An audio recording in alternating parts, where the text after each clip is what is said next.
So I think a pretty inevitable day has come. The pond over my shoulder, the Chagoi Swamp, been growing like mad. Get them a feed increase recently. Since then there seems to have been a bit of a algae bloom as well, and yeah, we're struggling. The oxygen levels in the pond are struggling. You'll see that I've had, spin it around, look, the addition of the spray bar in, but yeah, they're not having it. They've been off the food now for about 4 or 5 days. I tried to bring it all around, but it was on the agenda anyway to thin it out. So I had a quick size check and we're already at 35 to 43 cm. There's 150 fish in there, so yeah, getting a bit nuts, that one. Certainly absolutely found the limit, and we need some stock to sell. So yeah, we're going to be having a good sort through all them. There's some amazing Deutsch chags in there. You might have saw them on a previous video. They're just looking better and better. So yeah, going to get the net in there now, get stuck in. I'll share that along the way and see what else we get done today. There's also a batch of fish I've got to move out from my last shipment. They're a bit of a disaster, to be quite frank. I will tell you a bit more about it, but it's not even a fuck up really, it's just happened. But this is what can happen in this game, and it's one that's going to hit the pocket hard. So yeah, there we are. Let's get this netted up and yeah, see what we're doing in here first. You see spray bar going, all the rest of it, but it's more, I think, whatever's gone off with the change in the algae. You won't really see this. There's just a hell of a lot of it in the water, so there's obviously going to be a time of day there when that's really stripping out the oxygen in here. Like I say, I know I've been close to wire a little bit with these. This is the kind of, this level, I can achieve this stocking level and keep going with the feed where they were, but I need one of them bad boy showers running. These ponds as they are, not forgetting this is only turning over once every 2 hours. It is a bit edgy for where this has been at. So yeah, I'm going to get the net in now and get these lifted. So you got the net, and I've managed to find an helper here, summer holiday helper. So let's get that net in, Arts, and get these netted up, eh? Yeah. What do you reckon? You going to do grading or am I doing it? No, you. Oh, me? Yeah. You kept telling me this morning you're the one with the best eye. I am. Good lad. It's them caught up. Oh my god, my other helper's here now as well. Say hi to everyone, Hats. Hi. Help. Oh, you're not supposed to catch yourself, dude. I'm trying. Right. So we've got that in there, which is where... So the plan is I'm not going to be keeping too many out of here. So like I say, we need stock, but they are looking absolutely amazing. Look at the size of the things. Colour amazing, these Deutsch, look. Wow. Ginrin. Oh. Roasting, absolutely crazy. Look at that Deutsch one. Got golden corn, Sakai mangoes as well. This one was nice. Sakai Chagois, looking amazing. Look at the colour of that. That Sakai Chagoi, look. Wow. So yeah, get to having a sort out and see where we get. I'll show you what some look like in the bowl. So just thinking on, needed another net, so that's what we're going to have. A few keepers and everything else we're getting out and preparing for sale. So first things first, because I want to be trying to sex these as well. Anaesthetic, absolutely essential. And then we're going to sort through them with the help of my 2 assistants, type by type. So we're going to start with a plain Chagoi first of all, and then go from there. So we'll get them all out into this bowl and then have a look. Look at the scale pattern on that, extraordinary. It just lost the scale there at some point, it's regrowing, but wowzers, that as it gets big is just going to be phenomenal. Across the board they're pretty cool. Marudo Chag's got a fierce reputation, but that one is a super standout piece. So I get a sneaky feeling these will be a bit popular. Anaesthetics kicked in a bit, but these are some epic, and bearing in mind the colour's going to lighten when this water cools down a bit, Deutsch and Deutsch Ginrin Chagoi. They are stunning. From Marudo as well. So they're pretty much, they'll be from Marudo Karashi line. It's the ones that don't form the yellow colour, because the Chagoi back in that heritage. these are insane. Been growing well. I mean, they pretty much are, like I say, a Deutsch Nishikigoi.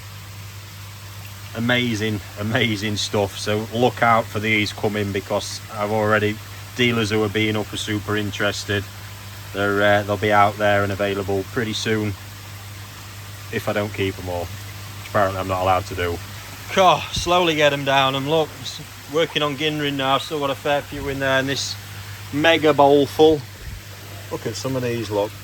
That is awesome. Stunning things.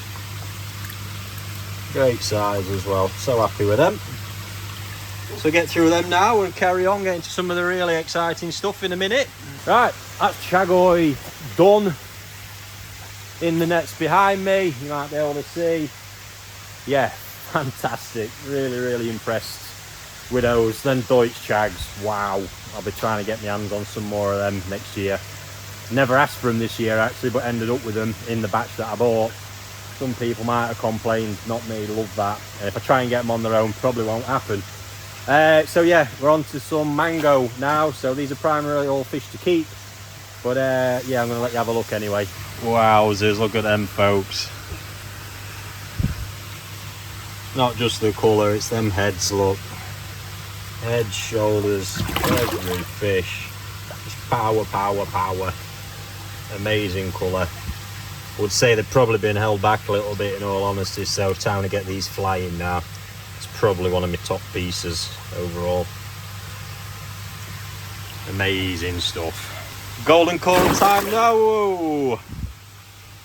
Another nice mix here, some real quality pieces with some epic. Look at this. Get a proper close-up with them with the camera in a minute. Also some superb detail in a lot of them. But Arthur, what do you think? You like a Golden Corn? Yeah. Which one's your favourite? Oh, you're straight in on that one. Oh, the white type, that is favourite as well. That's been developing lots of nice yellow Kanoko recently. Great body on it as well. Nice, so let's get a few close-ups, folks. This is what you often might not see on a lot of videos, but this Kanoko is actually forming in every fish here. This one, look, is actually got a white base. And you see the yellow Kanoko all in there. This one, yellow type with that red Kanoko, look, and it really is forming well on that. Superb. Really white, informal, quirky pattern one, look. And this one's mega. Such a cool variety, growing like stinkers, they always do. Look at that, look. Through a window, that is just gonna look epic. Something else to share with you here. These cost me an absolute arm and a leg in the Sakai auction. These are a really unique coloured Chagoi from the mango line again. Really not sure where they're going to end up at the minute. We've certainly got that body element again, look, that's just so apparent in them. These were also from Sakai Mango. This thing, hard to see its true colour. There's a lot of a Chiba pattern there, though, looks just very dark to the water temp at the minute. So, love the body, just seeing what happens with that, and then this, and just snap the camera over to give you the close-up. I've had a few of these I've shown and kicking around now. Again from Mango Karashi, but this super unique scalation. You can see it here, look, this is bonkers. I'm still not sure whether these have yellow colour come, go, what's happening, but yeah, exciting. This one's getting quite a lot, love it. But that scale effect is just mint. So yeah, time will tell when it's like, see these mango close up, look, all the pigment in them.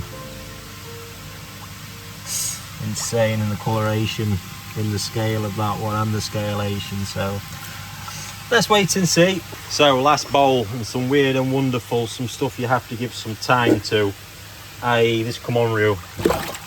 Ikarashi Azumi Komonryu do really well. In fact, that's got sumi in these temperatures. You just got to give that some time if you want any chance of ever getting one of those show-stopping examples. Same here, differences we can see all the sumi under the skin. These can often be a bit more of a tease than those ones, where sumi is a bit more wild and unpredictable. And then the Wagoi version, the scaled version, Matsukao Baki, again looks a promising piece, got great qualities, just needs some sumi, and it's showing signs of thickening there at the back. And then I look at that pair, there is a difference. Benikomonryu, red and black example, absolutely stunning. And then the elusive Yamanagashi, which is the Wagoi version of those, just insane pigment and everything on that. So I had a few of them, that's the one I'm keeping of the best body line, but we just have to wait and see. We've got Gingas, really nice. Ikarashi Azumi Goshiki that developed the Kuro style. Bit of a quirky Beni Ginga, and this Ginrin Asagi look. Insane coloration. And then a really exciting Asagi here from this is from Okawa, originating from the Nagoshi line. Superb stuff. So there'll all be some bits I'm just having some fun with, growing through a bit more. But for now, that is that lot all done. I think I've ended up with far too many fish in that net. I was planning to try and clear this pond down, and there's an absolute shed load even in that net. Ridiculous. There we are, I'll deal with that.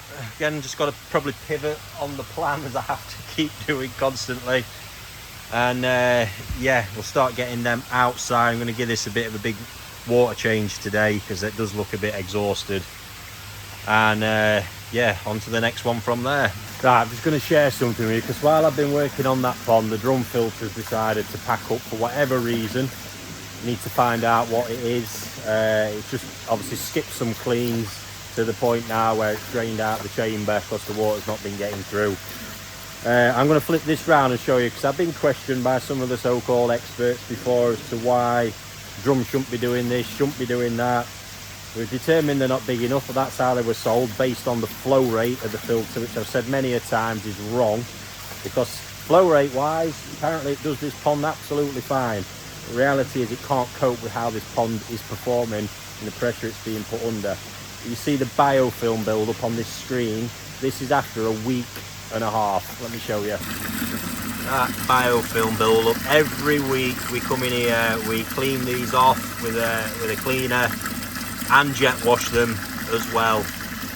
These ponds biologically are performing incredibly well because of the heat, the loading, everything on them. That's what we have to contend with. Like I say, I don't know, it could be one of the nozzles blocking up, yet to determine that, but I think that's just a nice here to see. You know, they're put under a lot of pressure. So if you're looking at a drum filter as an option, don't just do it based on flow rates. Actually consider how you might be utilising the pond and do it based on that, really. Right, been pottering around with a few more jobs. Can't get my head around the old pond space saga, but for now I need them out that net, so those, I'm gonna get them back in. Anyone have a guess how many's actually gonna end up in there? I've got no clue. There's too many. But yeah, I'll show you them quickly. And I'm just about to start emptying the pond outside, where I'm then gonna pump the water that's in this pond. What we do, move that over there along with then the fish, so they're in their own water, and that will gradually acclimatise down over the next few days. And there's also no change in water, which can tend to really stress them out. So yeah, let's flip it around and I'll show you what's in the net. So just for some clarity, with this pond in particular right now, this is all about the stock production for mainly for the wholesale business, or whatever we need it for. But it's needing a Nisai that will potentially sell throughout the autumn, over winter, then into spring as well. So you know, it's not about maxing size out. Size wise, they're exactly where I need them now, and they'll be exactly where I need them when we're done. We just still need to optimise the ponds to work as efficiently as possible. So we'll see how many's gone back. My guess is that's probably going to be more than enough actually for that pond. But looking at it, I'm going to need to put a few more fish in. What it might end up being is the shunku that I've got growing, because they're starting to outstrip that pond as well. Although they're doing well, they're a bit behind here, and all that size mixing, you know where I'm at with that. really difficult balancing this slot because I've got pond here, pond there. Again, I'm in a similar scenario with it's a lot of the higher quality stuff I've got in there as well, so there's a lot more balancing up to do. And this is the thing with Chagoi, even amongst them bloody plain Chagoi outstripping everything, but it is nice to have some bigger Nisai of them because they're popular. So yeah, lots of decisions to make all the time. So finally get round to actually showing you in the net. There is a few Sakai Mango Line Karashigoi in there as well that I didn't show on the video earlier. Oh, this is a nice spread of fish, really happy with them. See, if I was looking to raise these to really big Nisai, I probably would just put this slot back in here for now, and they would easily do that. They're flying as it is. I'll get a measuring bowl as well and just check on what's going back. But the problem with raising big Nisai is it comes with a bigger cost, and then the price point's then not necessarily what we need as well. There's so many decisions to make when it comes down to this stuff.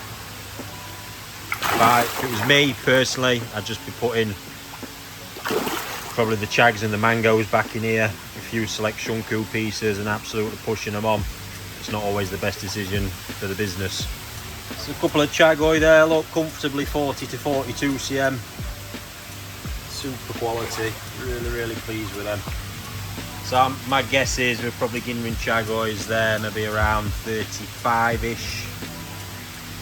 Mangoes maybe a bit smaller, Karashi around 30. It is a bit of a mixed bag. Like I say, we're not looking to max out every centimetre on these. Now it's going to be more about getting some volume on them, which is really going to dictate the stocking level. So yeah, I'll check a few more in a moment. Ginrin Chags there, sort of 32 to 38. They look lovely. They are getting ready for a bit more volume now, man. That's just going to be the heavy stocking that's done that. That's easy got the length. With the amount I was feeding, it was only really pushing that and not enough to really stack on the volume. So that just leaves me with these beasties now. So the smallest fish gone back in the pond altogether was an Asagi that went in later at 28 cm. Get body on that one. Holy shit. That's awesome. Mango wise, we're about 30, well, not doing too bad, 30 to 35 there then, size range on them. And yeah, get them in, final count up and see where we're at. There we go, 56 pieces, which, as I said at the beginning, that is more than enough if I was really looking to romp those on, which means I've got probably about 100 fish coming out today. That's madness. So to end, just going to show you, so I'm not going to mention the breeder because it's not their fault, but there's a batch of fish in here. At the time I got them, I was so happy. It was actually 150 pieces from the breeder's Tatigoi. How I'd negotiate the deal was I normally buy around that amount of Nisai from him, but rather than do that, I wanted to see if he'd let me have the toe side, grow them here. It saves me a lot more in shipping costs further down the line. And ultimately the Nisai, even when they come in, need a lot of conditioning, so it all made sense. These were the ones in the last shipment that didn't actually travel the best. The packing wasn't the best, so there was a lot of stress related, and I don't know, over the next couple of days the amount of colour loss and colour failure I got was crazy. I've just had a sort throughout them 150. It looks like there's 60 fish in this tank here that honestly I don't think a lot are going to really ever recover that colour. I think the damage has been done. It is literally just a stress thing that I think has triggered it. And there might be, you know, 10% of these that might actually recover. I've now moved them to a smaller pond because they're not worth me spending the money and the time in a one of the bigger growing ponds for, as planned. These tanks are actually a bit cooler, which might help in aiding that colour recover, but it's a real shame because, trust me, these things before they shipped were just bonkers. But it is one of the risks of what we do. Me and the breeder will have a chat about it in the end. Something might happen, but ultimately this is one of the risks we take. You know, there's wins, there's losses. In the end of it, hopefully we come out a little bit ahead. For me, this is just sickening because when you get the chance of getting that amount of super fish, then something like that happens, which couldn't really be avoided. It just is what it is. But yeah, sad, disappointing, but we'll see where we get with these, and this is just the game and the job that we play. So let me show you what's in the tank. This is them in the tank. A lot of unusual varieties, Deutz. It is really the Deutz Gosanki and some of the sort of Deutz Tencho Goshkis that are being hit the hardest in here. Benikomonryus again, it's just all that type of stuff. But honestly, I mean, you might be looking at them thinking they're not that bad. Trust me, from where they were, it's crazy. Like I say, it's part of the game, part of it being what it is.